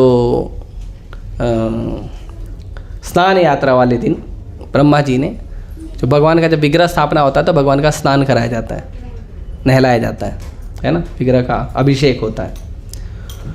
तो ब्रह्मा जी ने अभिषेक किया भगवान का, तो इसीलिए ये स्नान यात्रा महोत्सव मनाया जाता है। कल जुहू की ओर से, जो जुहू के जगन्नाथ बलदेव सुभद्रा हैं उनका भी स्नान यात्रा है और वो स्नान यात्रा होगा कल सुबह 10 बजे भक्ति वेदांता मिशन स्कूल में, जो लोखंडवाला में है, इन्फिनिटी और सिटी मॉल के पीछे, ठीक है। तो वहाँ पे होगा, आप सभी आमंत्रित हैं। ग्रुप में फ़ोटो डाल दिया जाएगा। किसी के पास है फ़ोटो स्नान यात्रा का? नहीं, आपके पास है, ग्रुप में डाल दीजिए। तो स्नान यात्रा महोत्सव होगा, बहुत सुंदर, जगन्नाथ जी का अभिषेक होगा, चरणामृत मिलेगा, प्रसाद मिलेगा, है ना, कथा होगा। तो इस तरह से भगवान जगन्नाथ बलदेव सुभद्रा का जो सुंदर रूप है, सुंदर विग्रह है। और ये जो विग्रह है, ये जो भगवान का रूप है, ये रूप ऐसा क्यों है? क्योंकि ये भगवान का जो रूप है, अब भगवान और भगवान के भक्तों के जो प्रेममयी संबंध है, उस प्रेममयी संबंध का भाव का रूप है। भगवान के हर रूप का कोई ना कोई महत्व होता है। तो भगवान का जो भक्तों के साथ जो सर्वोत्तम प्रेम है, वो सर्वोत्तम प्रेम के भाव में भगवान ने जगन्नाथ जी का रूप लिया था। तो ये सुंदर सा रूप है और हम प्रयास कर रहे हैं, शायद इस बार हम जगन्नाथपुरी जाएंगे। जिनको भी जाना है वो संपर्क करिए, है ना। हमारी जो यात्रा है, कार्तिक यात्रा, हम जगन्नाथपुरी करना चाहते हैं। जगन्नाथपुरी जाएंगे, मायापुर जाएंगे, चैतन्य महाप्रभु की लीलाएं के देखेंगे, ठीक है। और वहाँ पे बहुत सारी लीलाएं हैं और बहुत मधुर लगेगा आप लोगों को। वहाँ पे 2 मंदिर हैं, एक जगन्नाथ मंदिर है और एक गुंडीचा मंदिर है। तो जगन्नाथ मंदिर है वो मेन जगन्नाथ जी का मंदिर है जो जिसमें विग्रह स्थापना हुई, और गुंडीचा जो है वो इंद्रदुम्न महाराज की पत्नी का नाम था। तो वो एक और मंदिर है। तो जब जगन्नाथ जी का रथ यात्रा होता है तो जो मेन मंदिर से गुंडीचा मंदिर लेके जाया जाता है जगन्नाथ जी को। तो जो गुंडीचा मंदिर है उसको वृंदावन माना जाता है। और श्रीमती राधा रानी भगवान को कुरुक्षेत्र से रथ पे भगवान को खींच कर लेकर वृंदावन गई थी। तो जो श्री क्षेत्र का जो मंदिर है, मेन मंदिर, उसको कुरुक्षेत्र माना जाता है और जो गुंडीचा है उसको वृंदावन माना जाता है। तो ऐसे लीलाएं होती है। और ये जो रथ खींचने की जो लीला है, ये लीला है श्रीमती राधा रानी और गोपियाँ मिल के भगवान को वृंदावन लेकर जाती हैं। तो इसीलिए जो रथ खींचने का जो भाव है वो यही भाव होता है कि हम राधा रानी को और गोपियों को हेल्प कर रहे हैं, ठीक है। और चैतन्य महाप्रभु भगवान जगन्नाथ जी के सामने नृत्य करते थे। तो जो हमारी गौड़ीय परंपरा है वो है कि जब जगन्नाथ जी रथ पे चल रहे हैं कुरुक्षेत्र से वृंदावन की ओर, तो हमें भगवान के सामने नाचना चाहिए एकदम आनंद में। तो जगन्नाथ जी बहुत खुश हो जाते हैं, ठीक है। तो इस तरह से ये स्नान यात्रा महोत्सव है। इसी दिन ब्रह्मोत्सव हुआ और जगन्नाथ जी को साल में एक ही बार स्नान करते हैं, बाकी एवरीडे भी स्नान करते हैं। वो उनका दर्पण स्नान होता है। अभी आप लोग को बता दूंगा तो फिर आप लोग भी दर्पण स्नान करेंगे। दर्पण स्नान मतलब जगन्नाथ जी का जो विग्रह है ना, उसके सामने कांच को रखा जाता है और वो कांच के ऊपर अभिषेक किया जाता है, तो वो दर्पण स्नान होता है ना। अभी आप लोग ठंडी में यूज़ करोगे, बारिश के बाद ठंडी आएगा ना तो आप लोग बोलोगे हम भी दर्पण स्नान कर लेते हैं, ठंडा लगता है पानी स्पेशली उत्तर भारत के लोग उत्तर भारत के लोग उसे 2 डिग्री 3 डिग्री हो जाता है ना। वो भगवान का इसलिए है क्योंकि भगवान का जो विग्रह है वो लकड़ी का है। लकड़ी जो है वो पानी को सोखता है, तो भगवान साल में एक बार नहाते हैं तो बीमार पड़ जाते हैं, इसीलिए एक ही बार नहाते हैं। मतलब वो ब्रह्मोत्सव है, बर्थडे का दिन तो नहाना चाहिए ना इसके लिए नहाते हैं बाकी साल भर भगवान जो है दर्पण स्नान लेते हैं, ठीक है। लेकिन आप लोग रोज़ नहाना प्लीज़ ठीक है। तो मैं यहीं रोकता हूँ, किसी का कोई प्रश्न है तो पूछ सकते हैं। Hare Krishna Hare Hare, Hare Ram Ram Ram Hare. Yes, any question? आज बहुत टाइम है, पूछो प्रश्न किसी का है तो। जो श्री क्षेत्र है तो ये नील माधव जो थे वो जगह वही है कि वो वही है, सेम जगह। 100 किलोमीटर दूर है वो पर्वत? नहीं, प्रभु जी पीछे। अब बोलो बोलो बोलो। ब्रह्मा जी की भक्ति करनी चाहिए कि नहीं? आप लेट आए ना क्लास में, आप टाइम पे आते नहीं। टाइम पे आएंगे तो पता चलेगा। आपका उत्तर मैंने पहले दे दिया था। मैंने कहा देवी देवताओं का भक्ति करना चाहिए, लेकिन इस भाव से कि देवी देवता भगवान के सेवक हैं, भगवान के भक्त हैं, इस भाव से। तो शिव जी का भक्ति करिए, ब्रह्मा जी का करिए, दुर्गा का करिए, हनुमान का करिए, गलत नहीं है। लेकिन भाव ये नहीं होना चाहिए कि आप भगवान हो। भाव होना चाहिए आप भगवान के भक्त हैं, मुझे भी आशीर्वाद दीजिए कि मैं भगवान कृष्ण की भक्ति में आगे बढ़ूं। ठीक है। 16,108 रानियों की नाम की कोई कीटा पे वैसे पूछ रहा हूँ, हरे भगवान के तो नाम की सब 108 नाम की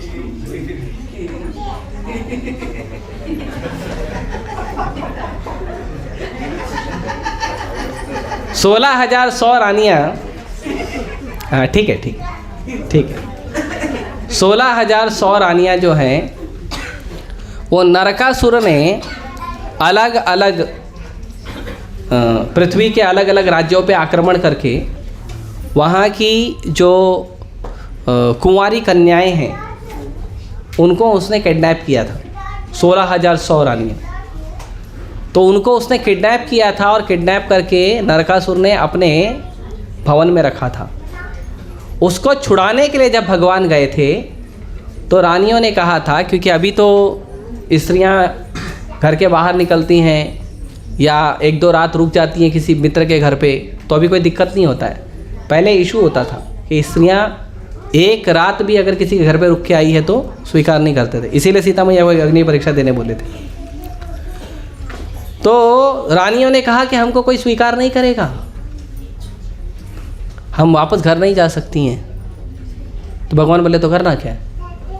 तो रानियों ने कहा आप स्वयं भगवान हैं, परम भगवान हैं, तो आप सर्वशक्तिशाली है, सर्वसमर्थ हैं, तो आप हमसे सबसे विवाह कर लो। तो भगवान बोले ओके चलो तो भगवान वहाँ से फिर उनको द्वारका लेके गए और द्वारका में 16,108 रानियों के साथ 16,108 भगवान ने रूप लिया।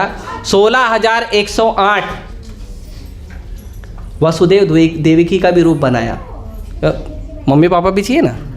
तो इस तरह करके 108 नहीं 16,100 पूरे बाराती घराती सब बने थे और विवाह एक साथ हुआ था। प्रभु जी अष्टविकार तो इस तरह से, और जो 8 रानियां हैं उनके तो नाम है भागवतम। 8 रानियों की कैसे विवाह हुए वो भी नाम है ना। सत्यभामा है, रुक्मिणी है, सत्या है, कालिंदी है, ऐसे 8 नाम है। तो उनके नाम भागवतम में है और उनका किनका किनका कैसे कैसे विवाह हुआ वो भी नाम है। ठीक है, वो 8 नाम भी दे देंगे आपको। 16,100 नाम मेरे पास नहीं होंगे किसी पुराण में, पर मुझे नहीं पता है, मैंने पढ़ा नहीं है। हरे कृष्ण। यस, एक मिनट। हाँ, अष्टविकार। हरि बोल। आवाज़ क्यों कर रहे हो? क्या नाम है इसका? वेदांत। वेदांत आवाज़ मत करो, नहीं तो आपको पनिशमेंट दिया जाएगा। आपका स्वीट मैं खाऊंगा।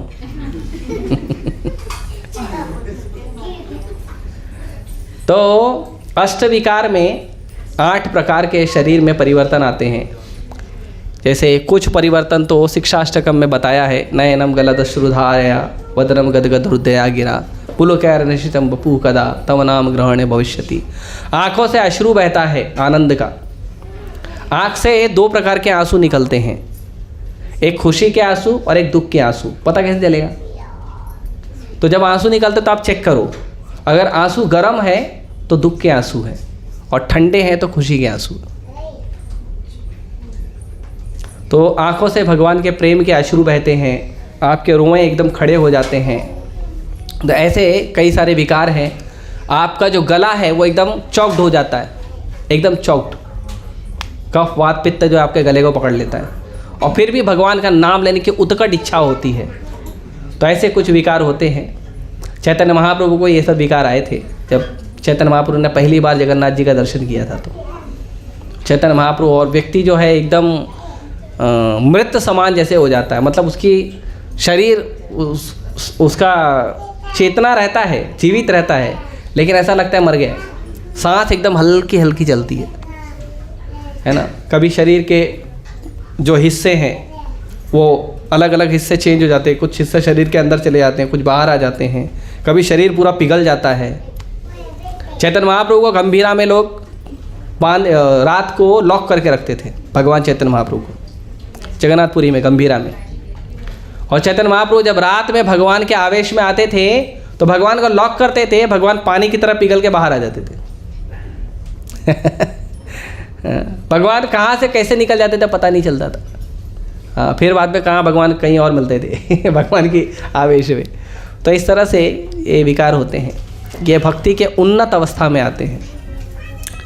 आचार्यों को, जैसे हमारे प्रभुपाद जी हैं और आचार्य हैं, उनको भी आए हैं, लेकिन इन्होंने संसार के सामने दिखाया नहीं।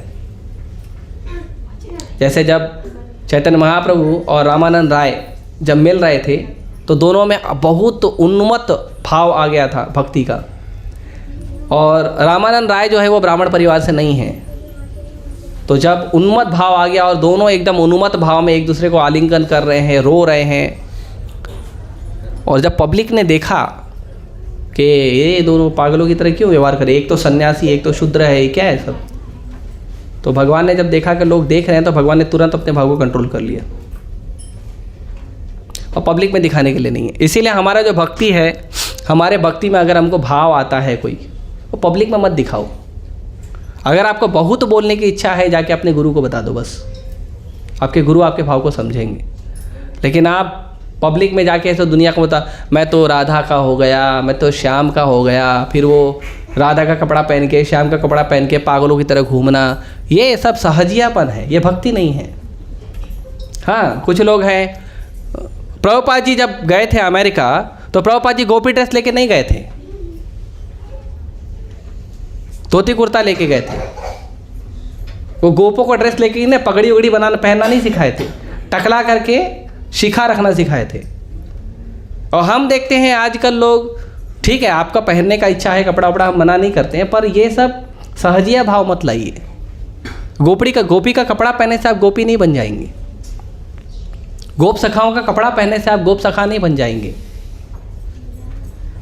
आप राधा रानी का कपड़ा पहन के घूमोगे, मुझे श्याम मिला दे, श्याम मिला दे, तो आप नहीं बनेंगे भक्त। आप भक्त बनेंगे जब आप किसी एक आचार्य के चरण कमल का पालन करेंगे, जबकि आप किसी एक आचार्य की शिक्षाओं का पालन करेंगे, तब आप भक्त बनेंगे।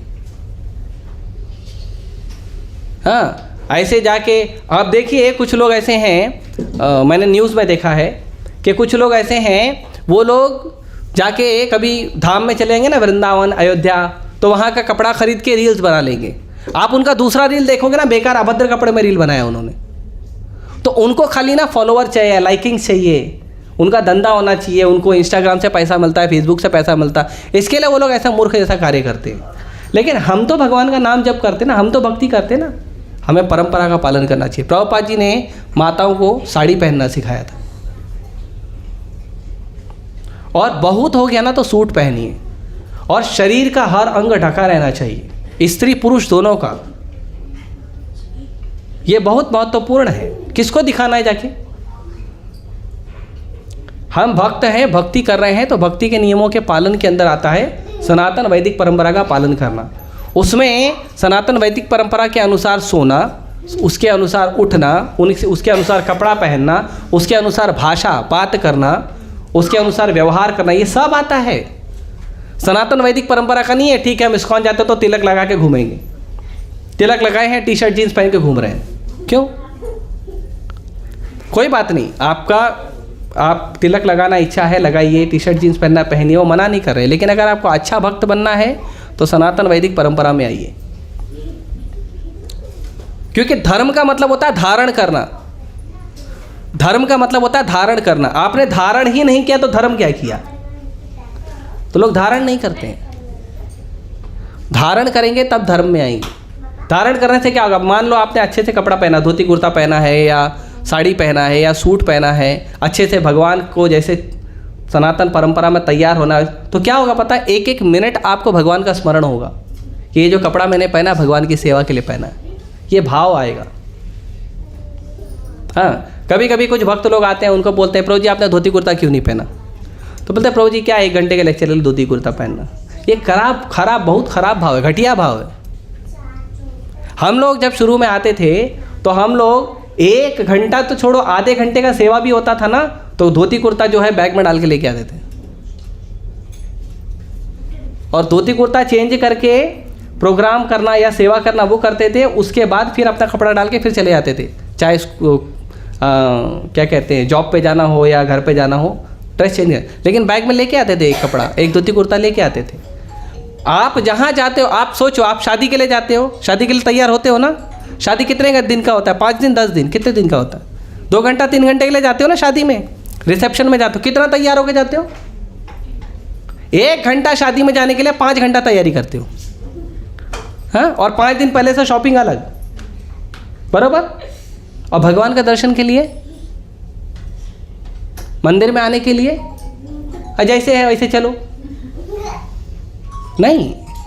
भगवान सृष्टि के स्वामी है, जगन्नाथ हैं, उनके पास आते हो तो अच्छे से तैयार होके आओ कि मेरे प्रभु मुझे देखेंगे, मेरे प्रभु मुझे दर्शन देंगे, ऐसा भाव होना चाहिए।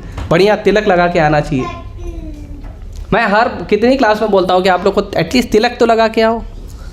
सबके माथे पे तिलक भी नहीं आता जो रेगुलर आते हैं, तिलक तो लगाओ। मैं कुछ नहीं तो कम से कम वो 20 रुपये का चौक मिलता है, तिलक, उसको रगड़ के थोड़ा 15-20 सेकंड लगता है, वो तो लगा। आपको नहीं आता, किसी भक्त को रिक्वेस्ट करो, वो लगा देगा। तिलक तो लगाना चाहिए ना। इतना लेट हो गया हूँ प्रभु जी, इतना लेट हो गया हूँ कि मैं सोचा क्लास छूट जाएगी, तो पहले ही आधे घंटे का क्लास छोड़ दिया, 15 सेकंड का और छोड़ दो, तिलक तो लगा के बैठो। और कभी कभी कुछ भक्त लोग बोलते हैं प्रभु जी आप तिलक लगवा दो ना सबसे, आप एक भक्त को रख दो वो तिलक लगाएगा। हाँ, कुछ लोग बोलते हैं ऐसा। तो आप अपनी जिम्मेदारी कब उठाओगे? हर चीज़ के लिए हमें एक नौकर चाहिए, एक सेवक चाहिए, अच्छी बात है। सनातन परंपरा सिखाती है हमें स्वावलंबी बनना चाहिए, आत्मनिर्भर बनना चाहिए। ये सनातन परंपरा सिखाती है। हर चीज़ के लिए हमें किसी पे डिपेंड नहीं होना चाहिए, हर छोटे छोटे काम को खुद करना चाहिए। ये तो आज देखते हैं वॉशिंग मशीन आ गया है और ये सब आ गया है। पहले लोग खुद से कपड़े खुद धोते थे, स्त्री अपना कपड़ा धोती थी, पुरुष अपना कपड़ा धोते थे। पुरुष को गुरुकुल में ट्रेनिंग होता था, जाओ अपना कपड़ा धोना सीखो, कुकिंग करना सीखो, झाड़ू पोछा लगाना सीखो, लकड़ी काट के लाना सीखो। ये सब सनातन परंपरा में सिखाया जाता था। स्त्रियों को घर में ट्रेनिंग होता था, दोनों को सेम ट्रेनिंग होता था। आजकल माँ बाप मेरा लाडला है, मेरी लाडली है, आप अपाहिज बना रहे हो अपने बच्चों को। जो भी माँ बाप सोचते हैं ना मैं अपने बच्चे को ज़्यादा प्यार करता हूँ और ज़्यादा प्यार करने की वजह से मैं उसको घर का काम करने नहीं देता हूँ। लड़कियाँ 20-20 साल की हो गई, उनको मैगी और चाय से ज़्यादा कुछ बनाने नहीं आता है। शर्म आनी चाहिए। अपना खुद का घर संभालना नहीं आता है, फ़ोन करके मायके में बोलती है मम्मी मेरे को ये करने बोला, देखो आपने वॉशिंग मशीन दिया नहीं, कपड़े धोने बोल रहे हैं। शर्म आनी चाहिए। ये गलती किसका मालूम है? माँ बाप का गलती है। माँ बाप ने अपने बच्चों को लड़का लड़की में भेद किया, दोनों को सिखाया नहीं। दोनों को ट्रेनिंग देना चाहिए, दोनों को आत्मनिर्भर बनाना चाहिए। और कितना बनाना चाहिए? 15-16 साल के बाद बच्चों को ज़रूरत ना पड़े किसी की, इतना पावरफुल बना दो। 15-16 साल तक तो आजकल तो लोगों का चॉकलेट नहीं छूटता है। हाँ, वैलेंटाइन डे के दिन मांगते रहते एक दूसरे से। इतना खराब कर दिया हमने अपने बच्चों को। माँ बाप ने खुद अपने बच्चों को बर्बाद किया, पता है? ये सारा दोष माँ बाप का है। ये जो हमारे बच्चे अपाहिज होके घूम रहे हैं ना पूरे संसार में, हर छोटी छोटी चीज़ के लिए उनको पैसा देके फैसिलिटी लेते हैं, नौकर बनाने का प्रयास करते हैं सबको, ये सारा दोष माँ बाप का है। और उस टीचर का है, उस गुरु का है, या उस समाज का है जिस समाज ने अपने बच्चों को अपाहिज बनाने की ट्रेनिंग दे दी है। मॉडर्नाइजेशन का मतलब थोड़ी होता है कि नया नया फैसिलिटी आ गया है तो नया नया फैसिलिटी ले लो और अपाहिज बन के बैठो, दिन भर टीवी के सामने स्टूपिड बन के बैठो। उसको मॉडर्नाइजेशन बोलते हैं, उसको मूर्खता कहते हैं।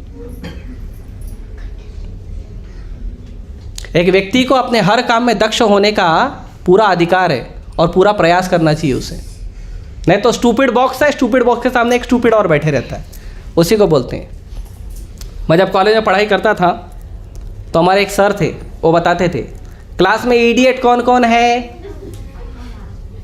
तो सर इडियट कौन है? तो बोलते हैं जो इडियट बॉक्स के सामने बैठता है वो इडियट है। तो जब टीवी आया था भारत में तो उसका नाम था इडियट बॉक्स।